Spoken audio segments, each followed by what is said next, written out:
This video contains news and analysis related to a recent terror attack in Kashmir. The content may include sensitive visuals and discussions that could be distressing to some viewers. Viewer discretion is advised. We strongly condemn all forms of violence and terrorism. The purpose of the content is solely to inform and create awareness based on verified reports. अरे कम दे किंतु खाटी दे MDH Kashmiri লাল লঙ্কার গুঁড়ো। MDH প্রথমেই যে খবরের দিকে আমরা নজর রাখবো, জঙ্গিদের খোঁজে জম্মু কাশ্মীরের কিস্তওয়ারে সেখানে যৌথ বাহিনীর আরো বড় অ্যাকশন। অন্তত 4 জঙ্গি লুকিয়ে এখনো পর্যন্ত সেই খবরই পাওয়া যাচ্ছে সেনাবাহিনী সূত্রে। এবং জঙ্গিদের নেতৃত্বে শীর্ষ জয়েশ কমান্ডার সাইফুল্লাহ। জঙ্গিদের সামনে রেখে পিছন থেকে সাহায্য পাক সেনার উঠে আসছে এমন সম্ভাবনার কথা। কি জানতে পারছি আমরা এই মুহূর্তে, আমাদের কাছে কি তথ্য রয়েছে সব জানবো। শান্ত ভট্টাচার্য আমাদের সঙ্গে রয়েছেন, আমাদের প্রতিনিধি শান্ত। একদমই দেখো, কিস্তওয়ারায় সিংপোরায় যে গতকাল থেকে গুলির লড়াই শুরু হয়েছে, ইতিমধ্যে 2 জন জঙ্গিকে নিকেশ করা হয়েছে, যদিও একজন জওয়ান শহীদও হয়েছেন। মূলত যেটা সেনা সূত্রে জানা গিয়েছে যে এই যেখানে গুলির লড়াই চলছে সেখানে এখনও পর্যন্ত 4 জন জঙ্গি লুকিয়ে রয়েছে। তার মধ্যে একজন কমান্ডার রয়েছে, জৈশ-ই মোহাম্মদের একজন কমান্ডার রয়েছে সিদ্দিকুর সাইফুল্লাহ। সেই সাইফুল্লাহর নেতৃত্বে মূলত এই কিস্তওয়ারা সিংপোরা এলাকায় ট্রেনিং দেওয়ার কাজ যে দায়িত্ব ছিল, এবং সে কিন্তু এখন সে সহ মোট 4 জন লুকিয়ে রয়েছে। গুলির লড়াই পরপর চলছে। সেনা সূত্রের খবর, ইতিমধ্যে প্যারাট্রুপারদের নামানো হয়েছে। এডিজি, জম্মু কাশ্মীর পুলিশের এডিজি এবং অন্যান্য শীর্ষ আধিকারিকরা পুলিশে তারাও ঘটনাস্থলে পৌঁছেছে। কিন্তু যেভাবে সামরিক বাহিনী অভিযান চলছে তাতে সেনা কর্তাদের দাবি যে 4 জন লুকিয়ে রয়েছে তাদেরকে নিকেশ করেই তবেই এই অভিযান থামবে। কারণ বারবার করে সাধারণ মানুষ এবং আর্মিদের ওপর অর্থাৎ সেনাবাহিনীর ওপর বিভিন্ন দিক থেকে গুলি চালাচ্ছে এই লুকিয়ে থাকা জঙ্গিরা। স্বাভাবিকভাবেই আশপাশের বিভিন্ন অংশ থেকে ঘিরে ফেলা হচ্ছে। ড্রোন অ্যাক্টিভিটি চালু করা হয়েছে, ড্রোন দিয়ে খুঁজে দেখার চেষ্টা হচ্ছে। মানে জোর কদমে অভিযান চলছে জঙ্গিদের নিকেশ করার জন্য। প্যারা কমান্ডো ব্যবহার করা হচ্ছে এবং অত্যাধুনিক ড্রোনও এই অভিযানে শামিল।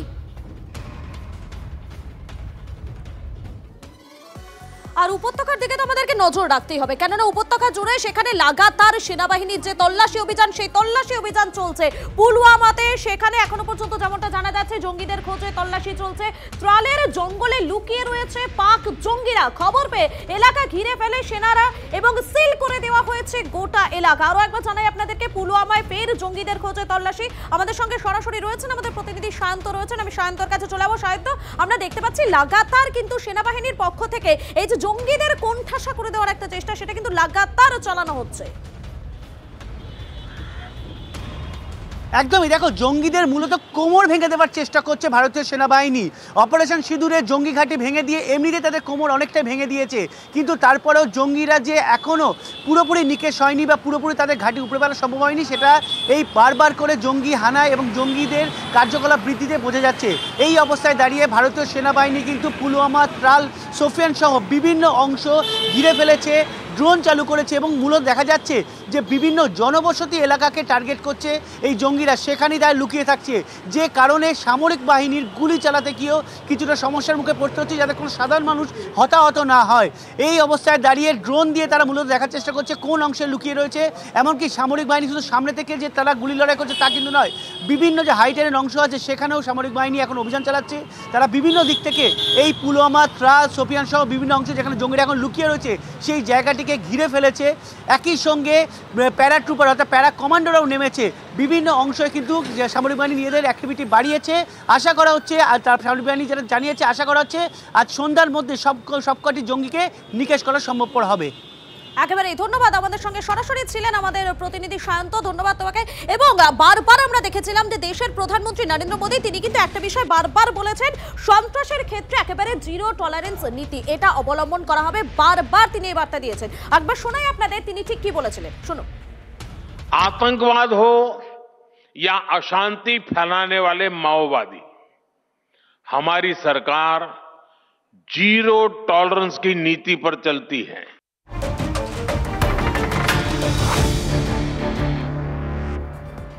জঙ্গি দমনের ক্ষেত্রে জিরো টলারেন্স নীতি বলছেন প্রধানমন্ত্রী নরেন্দ্র মোদী, আর সেক্ষেত্রে আমরা সর্বত্র একটা তৎপরতা দেখতে পাচ্ছি। আর এরই মধ্যে তুফেলের পর আরও এক পাক চর গ্রেফতার। দিল্লি থেকে হারুন নামে এক পাক চরকে গ্রেফতার করেছে ইউপি এটিএস। পাক দূতাবাসের অফিসার মোজাম্মেল হোসেনের সঙ্গে যোগাযোগ ছিল এই হারুনের, এমনটাই জানা যাচ্ছে। হারুন কিভাবে কি কাজ করত, কি তার অপারেশন ছিল, সবটাই জানার চেষ্টা করব। সুমন এই মুহূর্তে আমাদের সঙ্গে রয়েছেন, আমাদের প্রতিনিধি সুমন। তবে পাক হাই কমিশনারের যে স্টাফ মোজাম্মেল হোসেন, তাকে ইতিমধ্যেই ভারত পাকিস্তান পাঠিয়ে দিয়েছে। তার কারণ তিনি এখানে তার দায়িত্ব বহির্ভূত অনেক কর্মকাণ্ড ঘটাচ্ছিলেন এবং তার জন্য তাকে পার্সন নন গ্রাটা অর্থাৎ অবাঞ্ছিত ঘোষণা করে তাকে প্রয়োজন নেই, তার জন্য তাকে পাঠিয়ে দেওয়া হয়েছে পাকিস্তান। এবং তার সঙ্গে এই ঘনিষ্ঠতা ছিল হারুনের। হারুন কি করত? হারুন ইন্ডিয়ান ইন্টারনাল সিকিউরিটির সঙ্গে জড়িত একাধিক ইনফরমেশন তা পাকিস্তানি গুপ্তচর বৃত্তি করে আইএসআইয়ের হাতে তুলে দিত, এবং সেখানে কিন্তু কোথাও একটা মাধ্যম ছিলেন এই মোজাম্মেল হোসেন, যেটা সন্দেহ করা হচ্ছে এখনও কনফার্ম নয়। তবে এই হারুন, সে যে ইন্ডিয়ান ইন্টারনাল সিকিউরিটির জন্য একটা থ্রেট হয়ে দাঁড়িয়েছিল, তার কারণ তার কাছ থেকে একাধিক কন্ট্যাক্টস পাওয়া গেছে, বিভিন্ন জায়গার ছবি পাওয়া গেছে। শুধু তাই নয়, এই চরবৃত্তি করে বিভিন্ন হোয়াটসঅ্যাপ গ্রুপে এই জঙ্গি গোষ্ঠীদের বিস্ফোরক বার্তাও পৌঁছে দিত হারুন, এবং তার সঙ্গে তার সহযোগী আরও একজন গ্রেপ্তার হয়েছে তফেল, যেমনটা তুমি বললে। অর্থাৎ এই হারুন একাধিক চরবৃত্তির সঙ্গে যোগাযোগ ছিল যে সেটা তার ফোন দেখেই বোঝা গেছে। পাশাপাশি এই মোজাম্মেল হোসেন, যাকে পার্সন নন গ্রাটা ঘোষণা করা হয়েছে, তার সঙ্গে ঘনিষ্ঠতা, এই দুই কিন্তু উপযুক্ত প্রমাণ তার বিরুদ্ধে রয়েছে, এবং গোটা দেশ জুড়ে এই চরদের সরিয়ে ফেলার অপারেশন কিন্তু শুরু করেছে কেন্দ্রীয় সরকার। সুমন, তোমাকে ধন্যবাদ। অর্থাৎ এক্ষেত্রে সুমন যেরকমটা জানাচ্ছিল, শুধুমাত্র হারুন নয়, তুফেল, তার সম্পর্কেও একাধিক তথ্য পাচ্ছি আমরা, সেদিকে আমাদের অবশ্যই নজর থাকবে। গোটা বিশ্বের সামনে পাকিস্তানের মুখোশ খুলে গেছে। ভারতে জঙ্গি তৎপরতার নেপথ্যে পাকিস্তান, এটা এখন স্পষ্ট। অপারেশন সিঁদুরে জঙ্গি ঘাঁটিতে হামলা হয়েছে, জবাব দিয়েছে পাক সেনা। নিহত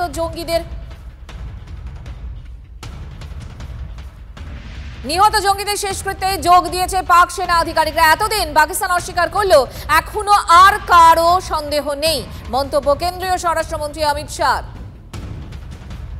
आज पाकिस्तान पूर्णतः एक्सपोज हो चुका है कि भारत में जो टेररिज्म है वो पाक स्पॉन्सर है। पाकिस्तान के द्वारा स्पॉन्सर टेररिज्म भारत के अंदर हो रहा है, क्योंकि जब पाकिस्तान के टेरर के अड्डों पर हमला किया, जवाब पाकिस्तान की सेना ने दिया। जो उनके आतंकवादी आका मारे गए, उनका जब नमाजे जनाजा जब हो रहा था, पूरी दुनिया ने देखा, पाक सेना के आला अफसर इनके कॉफिन को कंधा भी दे रहे थे और वहां नमाज पढ़ने के लिए उपस्थित भी थे। एक प्रकार से अब तक पाकिस्तान जो डिनाई कर रहा था, वो आज दुनिया के सामने ऑपरेशन सिंदूर के बाद पूर्णतया एक्सपोज हो चुका है कि भारत में टेररिज्म पाक स्पॉन्सर टेररिज्म है। इसमें अब दुनिया में किसी को शंका नहीं रही है।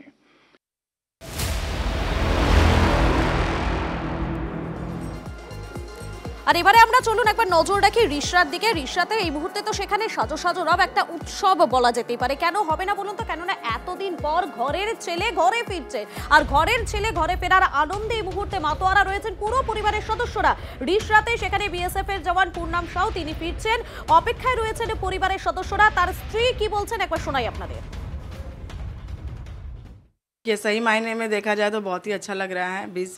एक महीना बाद वो घर आ रहे हैं। आज 23 तारीख, आज के दिन ही उनके साथ ये घटना घटी थी 23 अप्रैल को, और आज 23 मई है, तो बहुत अच्छा लग रहा है कि वो घर आ रहे हैं। एक अलग ही खुशी है।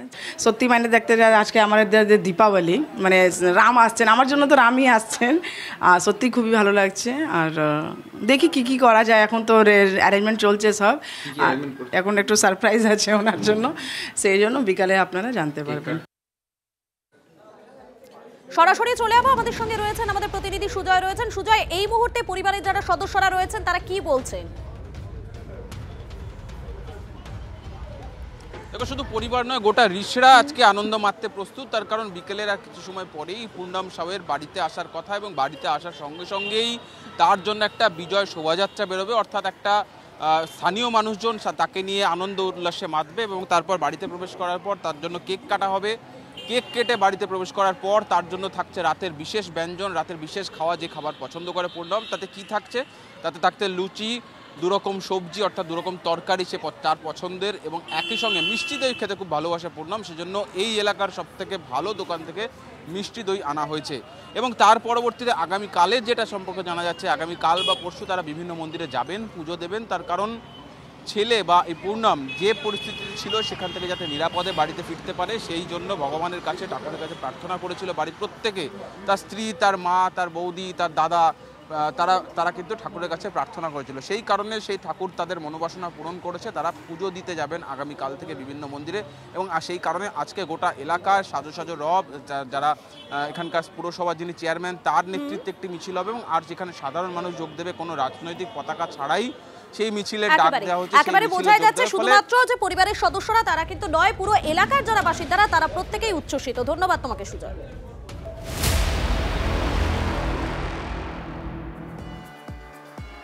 আবারও আসি পাকিস্তানের কথায়, কারণ শেষই হচ্ছে না কথা। অকর্মা নাপিতের যেমন ধামাধরা খুর, ক্ষমতা নেই কিছুই, কিন্তু মুখে মারতং জগৎ। আরে পাকিস্তান সেনার কথাই তো বলছি। জঙ্গিদের সুরেই পাক সেনা কর্তা ভারতকে কি হুঁশিয়ারি দিয়েছেন জানেন?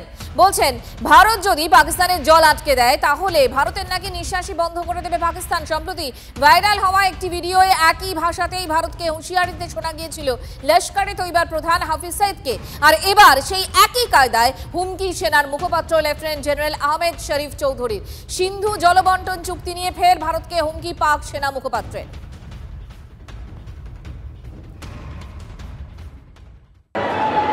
तुम हमारा पानी बंद कर दोगे, हम तुम्हारा सांस बंद कर देंगे।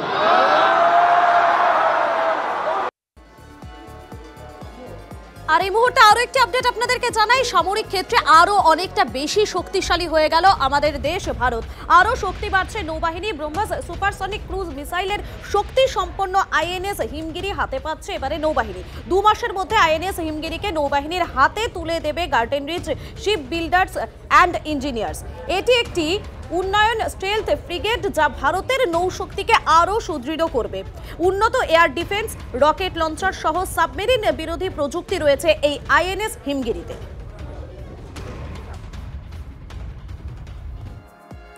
গার্ডেন রিচ শিপ বিল্ডার্সের মুকুটে নয়া পালক। নিজস্ব প্রযুক্তিতে যুদ্ধ জাহাজগুলোর জন্য মিসাইল বিধ্বংসী নেভাল সারফেস গান তৈরি করলো গার্ডেন রিচ শিপ বিল্ডার্স। এতদিন এই ধরনের বিধ্বংসী বন্ধু তৈরি করত রাশিয়ান সংস্থা। 2টি বেসরকারি সংস্থার সঙ্গে যৌথভাবে তৈরি এই নেভাল সারফেস গান ইতিমধ্যে সাফল্যের সঙ্গে সামুদ্রিক ট্রায়াল সম্পূর্ণ করেছে জিআরএসি।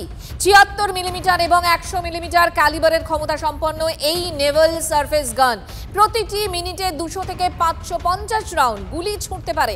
শত্রুপক্ষের যে কোনো যুদ্ধজাহাজ বা উড়ে আসা মিসাইলকে কয়েক মিনিটের মধ্যে ধ্বংস করে দিতে সক্ষম এই শক্তিশালী বন্দুকগুলোর গুলি।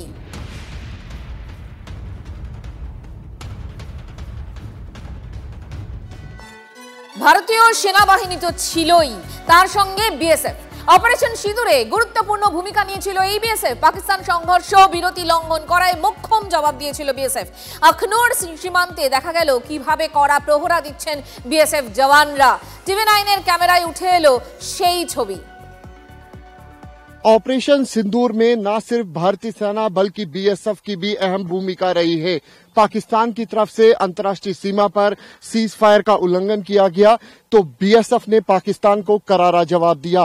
इस वक्त मैं मौजूद हूं अखनूर सेक्टर में और तस्वीरों में आप देख सकते हैं कि बीएसएफ की जो जवान है, ऑफिसर है, वो किस तरीके से हमारी सीमाओं की सुरक्षा में लगे हुए हैं। हम पूरी तरीके से बॉर्डर पर अलर्ट हैं और ऑपरेशन सिंदूर के दौरान भी हम पूरा अलर्ट थे और हम अभी भी बिल्कुल अच्छे से अलर्ट हैं और अच्छे से पूरा ड्यूटी कर रहे हैं। दुश्मन को मुंह तोड़ जवाब देने की हम क्षमता रखते हैं। ऑपरेशन सिंदूर के दौरान जवानों का बहुत ज्यादा मोराल अप था और उसके दौरान कोई भी जवान ऐसा नहीं सोचा कि हमें क्या करना है, वो मुंह तोड़ जवाब देना और फायर का जवाब फायर से दिया। पाकिस्तान का सियालकोट इलाका है। सूत्र बताते हैं कि इस इलाके में जैश, लश्कर, हिजबुल के कई आतंकी लॉन्च पैड्स हैं जिनको भारी नुकसान जो है वो बीएसएफ ने पहुंचाया है। 26 से 30 आतंकियों को ढेर किया गया है।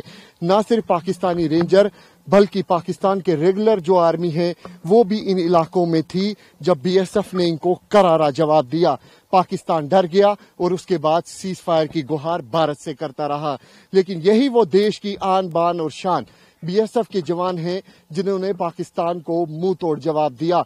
और अभी भी बॉर्डर पर आप देखिए कि किस तरीके से अलर्ट है। कैमरा पर्सन अनुदीप शर्मा के साथ अंकित भट्ट, TV9 भारतवर्ष के लिए भारत पाकिस्तान अंतर्राष्ट्रीय सीमा अखनूर सेक्टर से। যদি এমডিএচ কিচেন কিং কিচেনে থাকি তো আমরা যা ইচ্ছে তৈরি করতে পারি, বেগুনের ভর্তা, আলু কপি, ভিন্ডি মশলা, আরো অনেক কিছু। MDH